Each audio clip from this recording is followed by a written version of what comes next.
দুর্দান্ত দুর্দান্ত প্রশ্ন নিয়ে আমি উপস্থিত হয়েছি দ্বিতীয় পর্যায়ক্রমিক মূল্যায়নের জন্য অষ্টম শ্রেণীর গণিত MCQ very very important smart math solution চ্যানেলের সকল ছাত্রছাত্রীরা মন দিয়ে দেখো। প্রথম প্রশ্নটি হলো লোক সংখ্যার সঙ্গে দিন সংখ্যা ব্যস্ত সমানুপাতিক। দ্বিতীয় প্রশ্ন দুটি সরলরেখা পরস্পর সমান্তরাল হলে অনুরূপ কোণগুলির পরিমাপ সমান।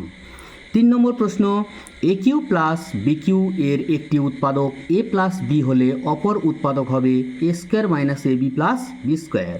4 নম্বর প্রশ্ন 40 টাকার 15% ইজিক্যাল টু কত? উত্তরটি হবে 40 টাকার রড টান থাকলে গুণ হয়, গুণ চিহ্ন দিয়ে দাও। 15%, 15 উপরে পার্সেন্টের জন্য নিচে 100, কাটাকাটি করো, 0 0 কেটে দাও, 2 দিয়ে কাটো।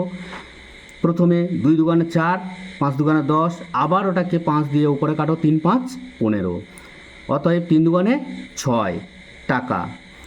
5 নম্বর প্রশ্ন সমকোণী সমদ্বিবাহু ত্রিভুজের কোণগুলির মান 90 ডিগ্রি, 45 ডিগ্রি, 45 ডিগ্রি। ভিডিওটি ভালো লেগে থাকলে লাইক কমেন্ট শেয়ার করতে ভুলবে না এবং চ্যানেলটি সাবস্ক্রাইব করে রাখবে যাতে প্রত্যেকটি কন্টেন্ট সবার আগে তোমাদের কাছে পৌঁছায়।